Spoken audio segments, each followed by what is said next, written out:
hapa inshallah taala. Lakini tu kwa taarifa ya ziada ni kwamba leo hii ni Ijumaa ya mwisho katika mwezi wa Dhulqaada. Ijumaa ijayo itakuwa mwezi wa mfungo tatu katika siku ambazo bora kuliko siku zote za mwaka mzima, siku 10 za mwanzo zile. Itakuwa ni Ijumaa ambayo hakuna Ijumaa kama hiyo katika mwaka mzima, Ijumaa ijayo. Kwa hiyo kuna wanaofunga siku 9 watafunga siku 9 zote, kuna wanaofunga siku 3 ili mradi wasikose kufunga katika siku 9 za mwanzo hizo.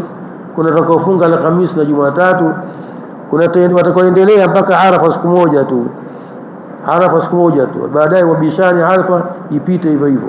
Wengine wauliza Arafa lini, wengine wasema Arafa ziko 3, wengine wasema 5.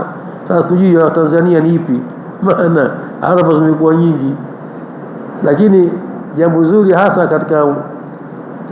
katika mwezi wa mfungo tatu, lile 10 la mwanzo lile lipewe haki yake, kuongeza nguvu katika ibada, kusoma sana Qur'ani, kumswalia sana Bwana Mtume SAW na kufunga sana, na ikifika mwezi 10 kuchinja na kuswali Idi. Lakini wote mfungo tatu ni mfungo ambao ni mwezi ndani yake wa amali njema. Sasa kwa hiyo sisi Ijumaa ijayo tutasoma, kwa sababu itakuwa Ijumaa katika siku 9 za mwanzo.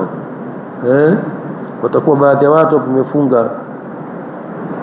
Kwa hiyo tukubaliane hivi sasa kwamba siku ya Ijumaa ijayo ambayo yumo katika mwezi wa mfungo tatu, katika siku 10 za bora, siku 10 za bora katika mwaka.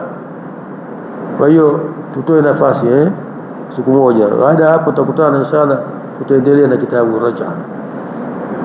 أقول قولي هذا واستغفر الله لي ولكم وصلى الله على محمد وآله وصحبه والله أعلم.